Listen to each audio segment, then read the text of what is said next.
of the interesting things we're going to see right now is they have a Fahrenheit 451, which has been long talked about for ages. It's a classic book, old book. Mel Gibson at one point was very interested in doing it. They did a film, an art house version of it many, many years ago.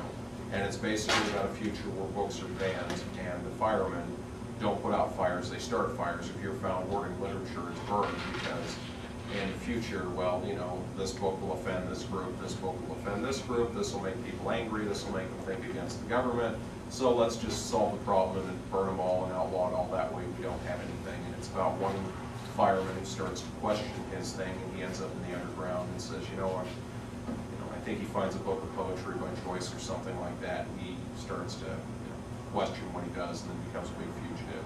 So they would play that up, and of course there's a, in the book there was the growing specter of a war happening as well. So it could be very interesting. They of course would change it greatly. It would probably play up the modern day themes that we get so much of paranoia, you know, the government censorship, the government's out to get you, and of course they're all hiding in all these secret agencies, and you know, and then the second half of the film would probably become like The Fugitive, a big action adventure film.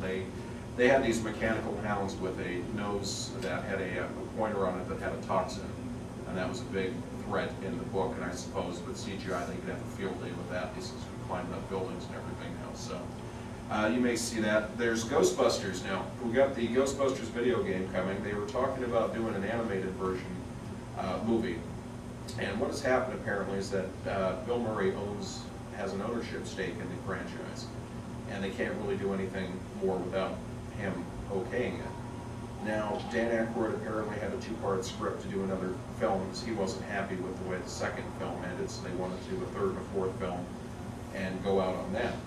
And Bill said no to that. They approached him about doing a 3D animated show where they just had to do the voices. Apparently he did that.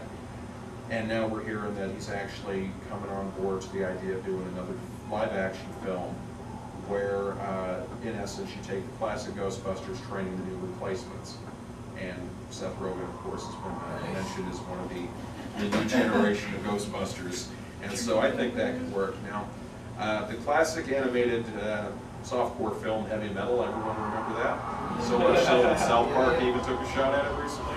Apparently they're talking about remaking that one as well. So remakes of Nightmare on Elm Street is going to be done too.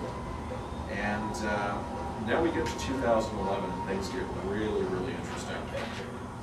Excuse me? Avengers. Yes, we got the Avengers. Actually, it's not called the Avengers. No. It's officially what I was told it was going to be called Iron Man the Avenger Chronicles is kind of what they're talking about, is basically making it an Iron Man 3/Avengers film to merge the two franchises. But now Matt Damon is back as Jason Bourne. Now, even though this is rather interesting, the books that were written by the author who created the series have all been done. He died. Now, of course, like Bond, before they started resuming the franchise, there were the unofficial spin-off stories. Well, they've decided we're not going to do that. We're going to write a brand new story. We're going to give you the Bourne Ultimatum 4. And of course, that won't be the title, but it is happening. But it's a brand new story, not based on any of the books or the previous stuff. I mentioned Madagascar 3, and there's another DreamWorks film I forgot to mention, Kung Fu Panda 2. And both of these will be in the 3D, in true 3D. And Pirates of the Caribbean 4 is on the way. It's right now still in the late planning stages. Supposedly, Kira and Orlando won't be in this one. It will be Jack doing his thing, and one of the storylines I heard was that it might be more science fiction themed. They said kind of think of a Captain Nemo meets Jack Sparrow type idea, and you might have an idea where they're going with this.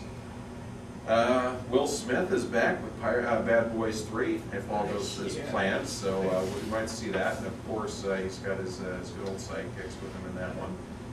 And The Hobbit is coming, two-part film on this one. Now we get to Spider-Man 4 and 5. Now, supposedly this is what's going to happen. Toby has apparently signed on for another outing, and because all their contracts are up. I don't know about his supporting actors yet. That's all up in the air. However, Raimi there was the talk that, well, he wasn't going to write or direct anymore. They were going to move on. now he might be back involved. But the plan is that they're going to film Spider-Man 4 and 5 at the same time. And the idea behind it is, as you can imagine, once they film their movies, they all go off and start doing their, they have their life, they go off and take other film commitments. Sometimes availability gets to be difficult because when you do these films, you basically have to make sure everybody's available during a certain time frame, you can get locations and all that.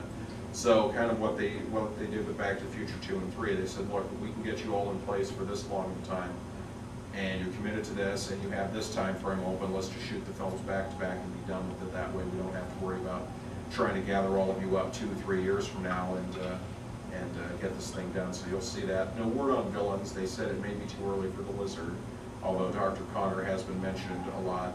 I've heard Kraven might be an option. You might hear the Rhino, but I'm going to wait and see because right now it's all speculation. All I know is that the plan is that they are going to get another 2 Spider-Man films. They're also talking about Captain America. Yeah, go ahead. With the Spider-Man films, any sense of whether or not they might make one of the films at least before the first film with the older characters for the villains, maybe like Mysterio or Nothing yet. Nothing yet, but that could always, change. Let's be honest, they did alter things slightly. Yeah. And I think basically anybody that we haven't seen yet is still fair game. But I mean, of all the superheroes, he had the most enemies by far. I mean, there's the Shocker, there's Electro, there's Mysterio, there's the Vulture, there's the Owl. I mean, we haven't touched those. There's Kraven, there's the Kingpin. Who else am I forgetting? There's just off the top of the Rhino, there's the Tarantula, I forgot him, the Shocker, Electro, excuse me? Scorpion, exactly, the Tarantula. I mean, you could go forever with that. I mean, here's a crazy idea. And if you guys use this at Sony, I want credit. Tape notes, what I'm saying. Antonio Banderas as the Tarantula. You tell me that wouldn't be an interesting mix. Or Benicio del Toro, someone like that. I mean, that could be really interesting. Or, Yeah, Sinister Six, that's what I'm looking for. Excuse me? Sinister Six, that's Sinister Six, absolutely. That would be very good. But you never know. Now this one I'm a little scared about. I'm hoping what I have heard here is true. Now, for those of you that have seen the Hulk DVD, the new one with Ed Norton, which was considerably better than the previous one, if you've watched the deleted scene, there's that implication that he finds Captain America's shield up in the north. Now, obviously that means there's a Captain America movie coming. And one of the things that I've been told is that we have 2 leading candidates for Captain America, although this may change. One is Matthew McConaughey, the other is Will Smith. Yeah, that's kind of what I said both. So, but of course that all transitions to the Avengers. So, like I said.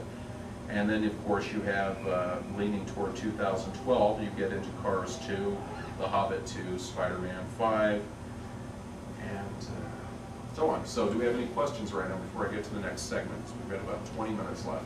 Yeah? More in the nature area where you find out there's that Night Watch series. Do you know anything about Night Watch? Not sure yet. Not yet. There's still rumors happening, nothing accurate yet. Right now, remember, the problem that they're facing right now is this: the economy's awful. I mean, there's no getting around that.